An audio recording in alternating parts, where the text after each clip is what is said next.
لعن الذين كفروا من بني إسرائيل على لسان داود وعيسى بن مريم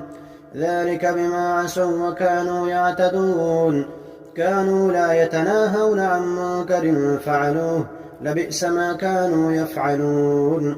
ترى كثيرا منهم يتولون الذين كفروا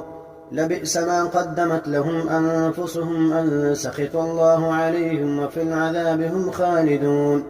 ولو كانوا يؤمنون بالله والنبي وما أنزل إليه ما اتخذوهم أولياء ولكن كثيرا منهم فاسقون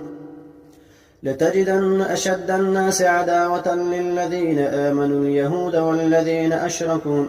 ولتجدن أقربهم مودة للذين آمنوا الذين قالوا إنا نصارى